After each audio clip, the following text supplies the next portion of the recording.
and you've reached the channel High Voltage.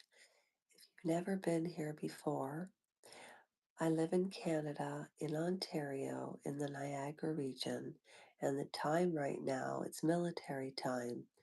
It is 22:06. So, wherever you are in the world, if you've never been to this channel before, one of the themes that I've started is every night before bed, I take 15 minutes to share a very unique story. Not just everyday stories, but really unique situations. And everything we go through is a unique situation. And I should rephrase that. I'm not trying to say the people that have emailed me stories that they've been through or any story that is more unique than another. That's not what I meant. You can't compare, you know, apples to apples, Macintosh to Golden Delicious. Everybody is unique, and the proof that we're all unique and we all have a soul and we're all important, we have DNA, which means that is an imprint of our physical self, our identity.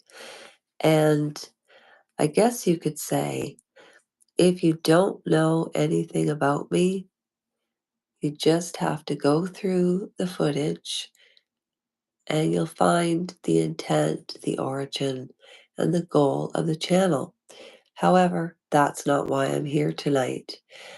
If you're here to talk about celebrities or hear about celebrity gossip, that's not what Storytime is about. Um, I am a little raw in my voice right now from talking, singing, and I had terrible allergies, and it's late at night here. So, okay, let's go. So,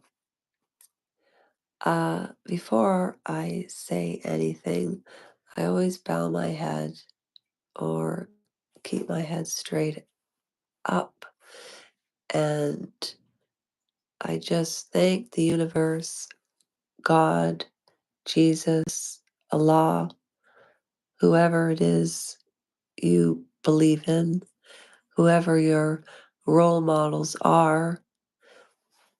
For atheists, atheists have role models. However, everything that happens to us, everything on this earth, whether it's calamity, strife, blessings, or hurt, it prepares us on this earth for that moment of rebirth. So I hope you get something out of this story. And if you're not watching the live now, I hope that you listen to it. And the message from this story is about unconditional love. And my eyes are closed. So if anybody does comment, I will read all the comments afterwards. So here is the story for Sunday night. For those of you that are familiar with me or not, I had a dog and her name is Sophie. Now, Sophie passed away on January the 29th of 2025. And everybody can relate to losing an animal.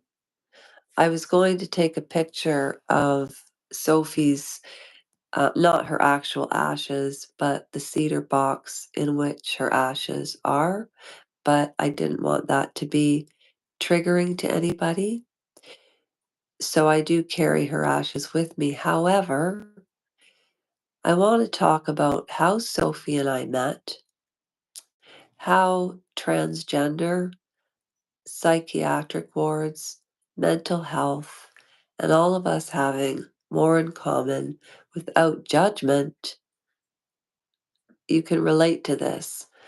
And if you can't relate to any of this, listen with an open mind. I don't talk very, very quickly. I talk a little slower. However, if you want to speed up my talking, you can speed it up at the end of the video. However, I'll try to make a long story very, very short. In, I can remember the date. It was November the 19th. Yesterday, before I tell today's story, the story is about me. Yesterday's story was about somebody I know, and it, oh, you have to listen to it. At any rate, this story is about myself and about Richard Victoria and Dr. Corcola and the ripple effect of our decisions and how in times of adversity, your true character really shines through. First of all, I am not a saint. And secondly, I am not a survivor. I am not a victim. Um, to me, survivors and victims are people that, you know, have been stabbed in a mugging or, um, uh, you know, persecuted wrongly. But even when I watched the Mediterranean, this man was accused of ca- calibrating 9/11, and he didn't. And he was kept in jail in Guantanamo Bay for 17 years. And that was under the Obama administration. So wrong. And he managed to come out of that sane, a well known author. So I always wonder, are our lives planned for us with God's plan? Or is it about our decisions or a combination of both? Because we do have to take responsibility for our actions. So, getting into tonight's story. On November the 19th of 2016, I was living in a certain area in Ontario. And during 2013 to 2016 and a half, I worked two jobs from 2013 to 2015. I worked at Hodgkin's Pharmacy part time. I worked at Mark's Work Warehouse part time for seasonal help. Then I got a part time job at Trixie's boutique, and it was a high level boutique. And I worked at Toujours across the street as well. So I was working two jobs for, almost 3.5 years, which is really quite good from the fall from grace that I had in my late 30s, 38 to 40 for huge fall from grace. At any rate, so on November the 16th of 2016, I was living in the Hamilton area and I was living with somebody and I thought we were in a relationship together. And I didn't understand what narcissistic abuse was. Now, if this person is listening to this, he'll say, I'm the narcissist. Because usually what we do is often a projection of ourselves. However, I can see his point of view as to why he would say that. And I also understand the part that I played in it because we weren't in a relationship. It was an unhealthy relationship. And this gentleman was going through some very dark depression and he couldn't cope. And I was going through a dark time because he was going through a dark time. And I was crazy in love with him, crazy in love with this man. But he didn't, it was an unbalanced love. It was unrequited love. So my family members were coming down on the 28th of November. Well, don't we know that my family members are coming down? And oh, sorry, they were coming on the 19th because it was a Tuesday. No, sorry, they came, the 19th was a Saturday, Saturday, November the 19th of 2016, and the family members came on um, 1920. They came on November the 22nd of 2016 from another province. So this was a big deal. It was a family reunion. Well, this person dropped me off and never came back. Literally dropped me off, called me, never. And I called him 25 times and he kept hanging up on me. And I didn't understand what I did wrong. And now that I look back on that, I think, what a waste of time. So, being 53 years young, please do not get caught up in that type of situation. It's so unhealthy. So, it put me into a mental breakdown, like serious mental breakdown. Um, so I'm just looking here because when I say mental breakdown, oh, I mean mental breakdown. Mental breakdown, like going in the hospital. So I went to the doctor. They referred me to a psychiatrist. Oh, Andrew Tate doesn't believe in depression. Allegedly, maybe that's taken out of context. So Andrew Tate doesn't believe in depression. Well, I don't know how you would feel, but if you had known somebody since you were 24 years old and this person was 36 when you met them and you had a friendship and nothing happened between the two of you till I think I was 38 and he was 40, 47 or 48 or 49. Yeah, because he's like 11 years older than myself. See, but when I came to this province, I was on the rebound because of the split up with my husband. But the whole point is, I checked myself into the psych unit and I met this person.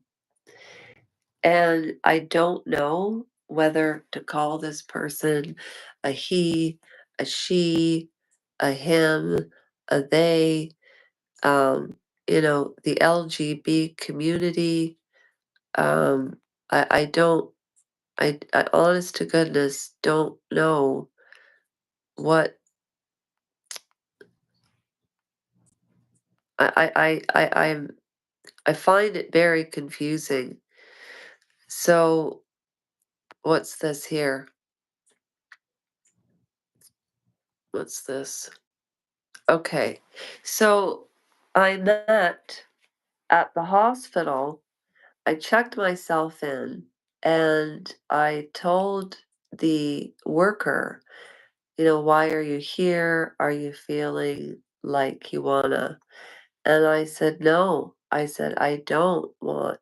I said, I want to live, not survive. I want to learn how to live. And I was, you know, uh, 40, I was 45 at the time. 45. Oh my gosh, I was 45. And you know what? Trevor put together the sweetest video of Sophie and I. So I meet this trans person, and please do not be offended if I don't have the politically correct verbiage. So I met this person who was born a man, and his name is, we'll call him Richard. And he was in the hospital as well for depression, ADHD, borderline personality disorder, and he, which I tried to be respectful and accept the fact that this man was a woman, and her name is Victoria. So let's just call AKA Richard Victoria. And Victoria talked like this. I'm serious. She had this terrible, terrible way where her tongue, she was unable to use her tongue properly. And so she did talk like this. And it was very, very hard for her because she got picked on. Her. That's the way she would speak. And I'm not making fun of her in any way. And she had long hair, glasses. Um, I could tell that she was transgender. Other people in the hospital didn't notice. But then on the other hand, when you check yourself into a psychiatric ward, most people don't know what's going on in there. Okay, so I meet Victoria, and we hit it off. And, she asked me why I was there, and I stayed for 2 weeks. And I stayed in January for the outpatient classes. I went through all of them. And in looking back at that experience, it made me sicker. I didn't feel better. It helped in terms of I needed rest.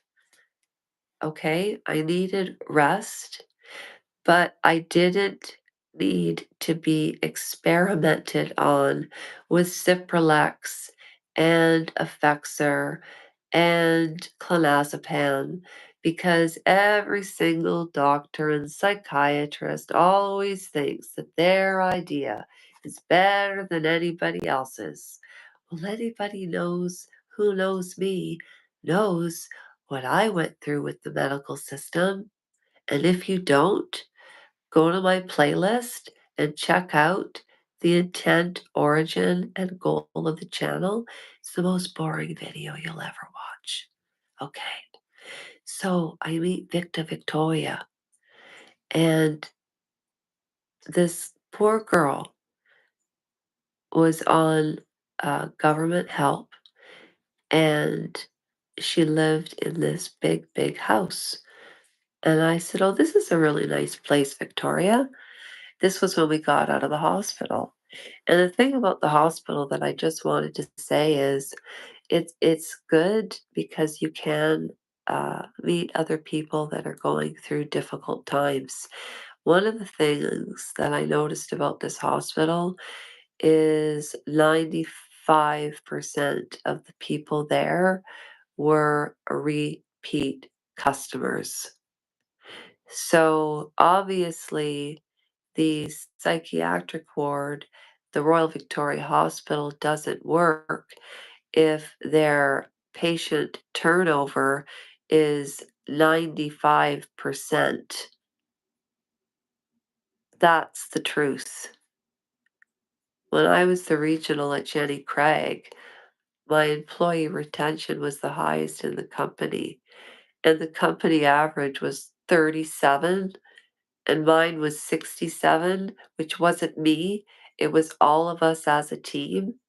So anyway, so Victoria, and I go to her place because she had to take her cat to Adam so Adam could look after the cat because I asked my mother, could Victoria come to our place for the weekend because she didn't have food, she had nothing, no clean clothes, no laundry, and she had just got out of the hospital. So my mother said yes. So I took the bus to where she lived in Barrie. I walk in, it was a boarding house. Sorry, I have to blow my nose. My throat is so itchy. My nose is so plugged. My eyes are so puffy. That is why I am not um, showing myself today. Um, I am having allergies a go go, but tomorrow's a new day. I just need some sleep. So, at any rate, I just wanted to go back to this person dropping me off. It broke my heart. And what really broke my heart, worse than this guy, it was the dog, a beagle. I cried and cried and cried about the beagle, all my stuff he had, and it took me 2 months to get my stuff up to my mother's house, and it was just and then I checked myself into the psychiatric ward, and there was this one guy, I'll never forget it, and he was snoring so loud I couldn't sleep, and I walked up to him, and I kicked the bed, and I said, "Will you shut the p up?" And he goes, "What? What?" I said, "You're snoring." I said, "Shut up." And I kicked the bed. Maybe there was something really talk about displaced anger. And his name was, we'll call him Ryan. And he was there because he was diagnosed as schizophrenia. Well, I was supposed to be there for the full 2 weeks, and I did stay only because the psychiatrist knew that I was using every tool they gave me. And to talk about the systemic issues of the healthcare system, that's for another time. The point is, Victoria lived in one room that was probably 400 square feet. I couldn't even see her mattress. It was covered in garbage. Okay? She was taking Vyvanse, which is like a Ritalin stimulant. She was taking uh, it's for bipolar. Oh, Seroquel. And she had to get a shot every month. And she was on female hormones. So she was losing her hair. Like she lost her facial hair. She was growing breasts. She needed a bra. And she was a big girl. And she was pretty, you know? And when she showed me a picture of what she looked like as a man, I just about fell on the floor. Because as a man, she also looked like a man. So she takes her cat to this guy's place. We'll call him Adam. And I walk in, and this guy has two chihuahuas jumping all over the place. The place is full of bed bugs. It was so full of bed bugs, I wouldn't walk in. You could see them jumping around.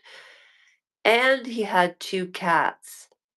And he had this dog called Serena. I said to Adam, now keep in mind, so he dropped me off November the 19th.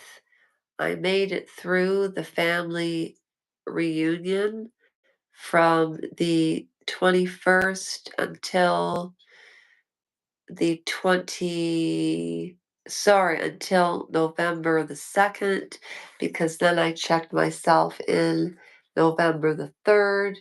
I stayed until the 16th, and I started my first outpatient class the following Wednesday, which was the 18th. I've got a really good memory. So, Serena, I pick her up. She peed on me. And guess who it was? It was Sophie. And before I picked her up and I didn't walk in, I was watching her. She was jumping all over the place, jumping on the other dogs, making a mess of everything. Uh, she was drinking her you know what, and he was feeding them cat food. And I said to Victoria, and to him, I said, "Do you have bed bugs in here?" And he said, "Yeah." I said, "Can I just take your dog, Serena, just for a walk?" Well, he didn't even have a leash or a collar. So I took off my little belt and I put it around her neck to get her to walk with me. And she had her bum on the floor and her hands on the ground. And do you think this dog would move? No way. And she did that up until the day she passed away. If she didn't want to go anywhere, she let you know. I remember the first time I ever found out she was thirsty. um, she picked up her little dish, it was a Christmas cup, and she picked the handle up with her little mouth, and she was in the kitchen. She came into the living room, and there Sophie was at maybe 4 weeks old. We're in the living room, and she comes out with this dish, and she looked at us, and she put it back into the kitchen, but she dropped it so it broke. But she let us know she was thirsty. She was 4 weeks old, okay? So how I got this dog out of there, it was a long process. The point is, that's how I found Sophie. And, I asked this guy, "How much did you pay for her?" He said, "Nothing." I said, "Well, where did you get the dog?" He told me from a friend.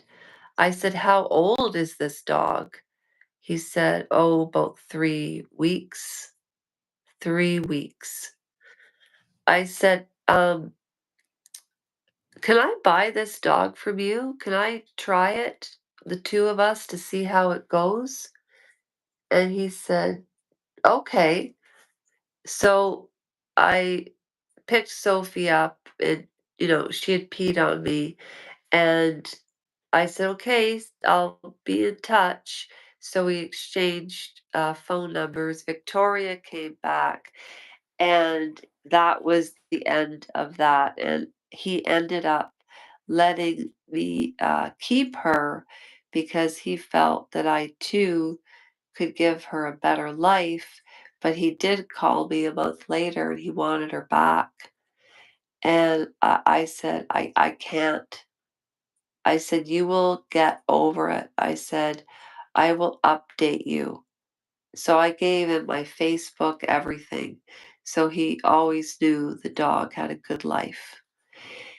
So I had Sophie, and then on October 28th of 2017, I'm scheduled to go. I know you've all heard this, but you haven't heard this part. So I'm ready to go up to Ottawa because I got a management job. So the guy who dropped me off came up because he wanted to say goodbye. Well, on his way up, he got into a car crash. His car was totaled. I said, "Go home." He said, "Oh, I'm already on my way up to Barrie." I'm like, "Oh, fuck." So he comes up, miserable as all crap. He has his dog. I have Sophie. Sophie was about 6 months old at this time, and I worked so hard with Sophie. She was toilet trained by, 6 weeks old. She is a smart dog. So the point is, I broke my femur and all that. Well, the irony is I was walking Sophie and the beagle, and that's how I broke my leg. But it's funny because he got into a car crash. He never came to the hospital, and thanked everybody on Facebook for helping him get home. And if this surgeon had have done his job correctly and said something, I wouldn't be where I am. And I was in a rage for 6 years. But you know who saved my life? Sophie.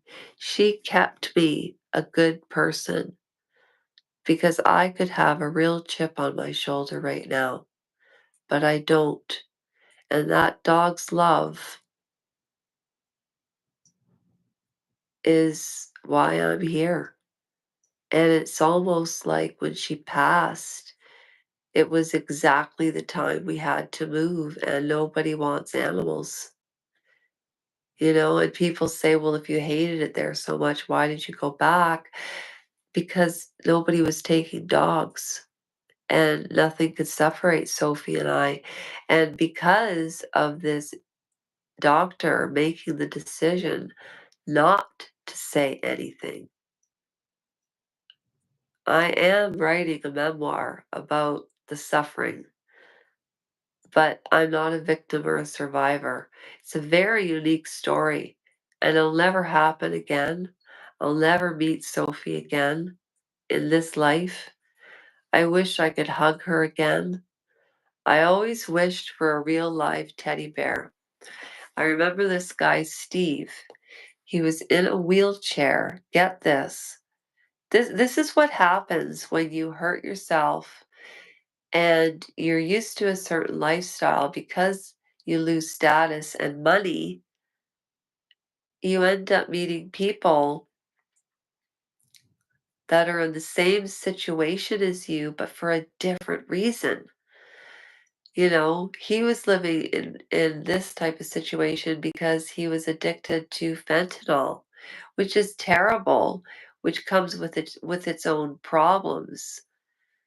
My situation was a doctor broke his oath, and I am not going to stop calling Gail Hunt at the Royal Victoria Hospital about this surgeon, because today My knee was pinching so bad, I couldn't put up any dances. Like my mother said, "What audience are you trying to hit?" I said, "No audience."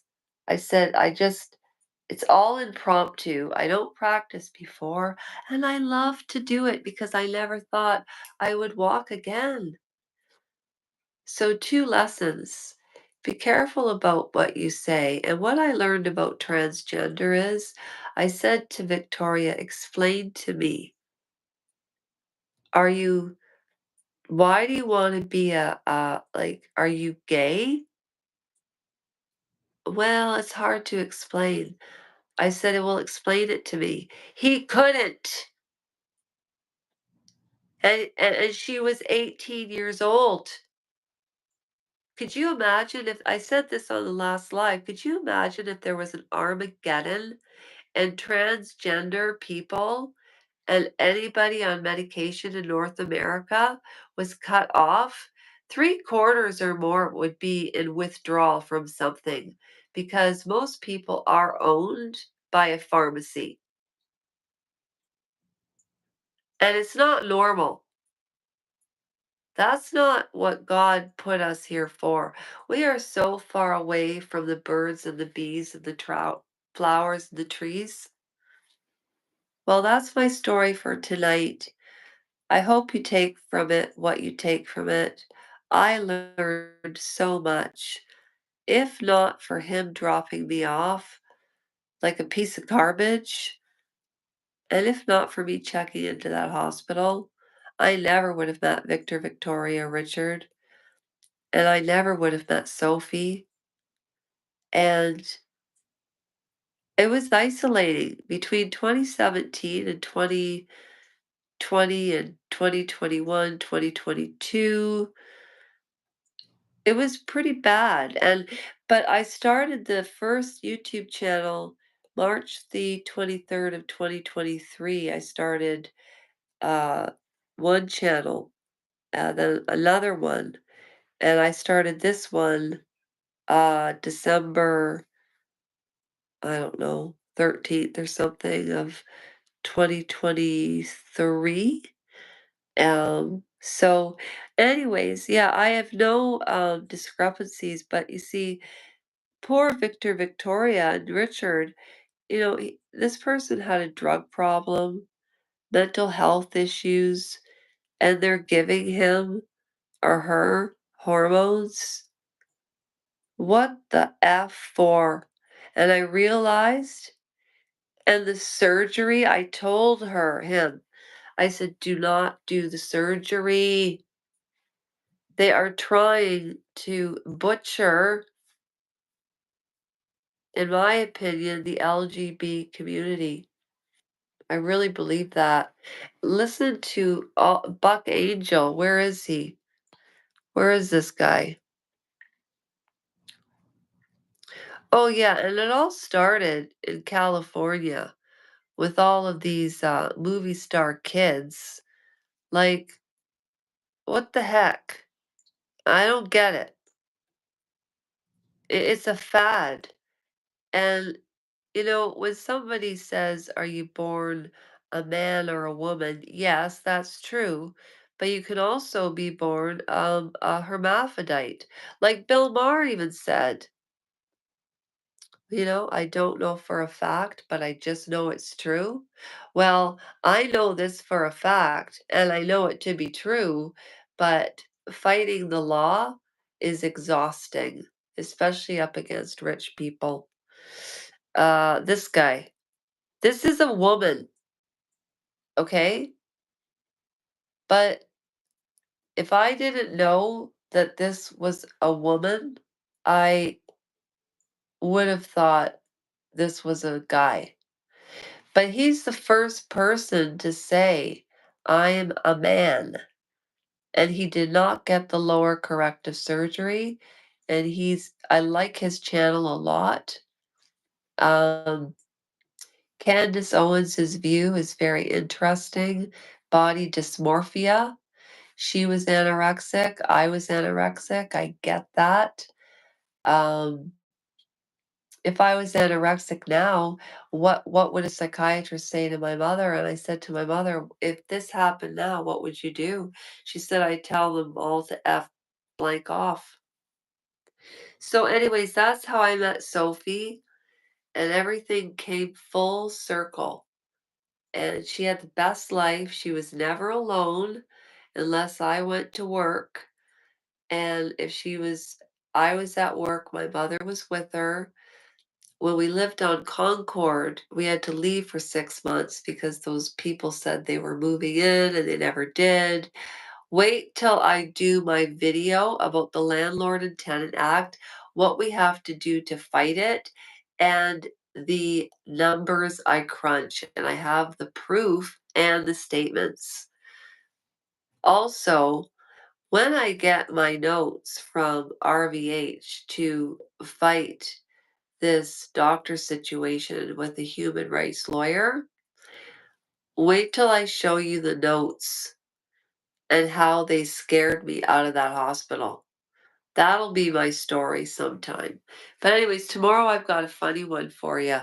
But anyways, I kicked this guy's bed, right? And in the morning, you know what he said to me? Oh, an angel was in my room last night. And he said he had schizophrenia. And they put him on these drugs, eh? He didn't make an ounce of sense. Well, he said to me, hey, I'm going to stop taking my medication. I said, well, what helps you? He said, pot. I said, well, I'm out of here, Ryan. I said, but this is what I'll do because they gave us certain smoke breaks. So what I would do is I would leave some marriage. Do you want to? Just by the smoke area, I'd leave him a few reefers. And I did that in the hospital too. My friend would bring them to me. And when he would smoke marijuana, he was absolutely fine. And in the hospital, they wouldn't let him smoke it. And that was in 2016. This is 2025. And Ryan, kept in touch. And he used to write this rap. And he wrote a rap about my mother. And it was so great. And I wish I had it with me to read to you, but I still do have it. Ryan, if you're out there, I hope to hear from you. You can Kim Davies, if you're out there, I can't believe that we found each other this way too. So that's my story, and I'll have one for tomorrow night. Thank you for those who hung around. Who was here tonight? Let's see. Hello, Jason. We do not care. Okay. Hi. So this off. Okay. Hello, hello, hello, APUJOY. Hello, Fabio. Hello, George. I think Jesse must, we do not care. So this off. Okay. Why do people have to come on and like say that? It's so whatever. Okay. Live your lives, be free, be happy for what we have. I'll be back tomorrow night for story time. I'll be in the gym tomorrow for workout day. And trivia Trevor and I will be doing some more difficult questions on the royal family tomorrow. So Charlene, Care Give Out, Lamon, um, Levi, and the Australian uh, subscriber. Don't forget to sign up on the community page. And T-Bird, don't forget. Okay? And it's worth $100. So we are waiting until at least 10 people are playing for real. We need to show Meghan Markle what real charity is because what she does is a joke. and everything that she pretends that she is actually what Trevor and I are actually doing, trying to build a non-donation charity, trying to create interesting different content, you know? And everybody's unique, right? I listen to Ron Swanson because I love to listen to it all and say, "Oh, this is madness. It's madness. Oh, I need a lighter. Oh, where'd it go? Oh, only Ron could do this. Oh, with my ADHD." It cracks me up.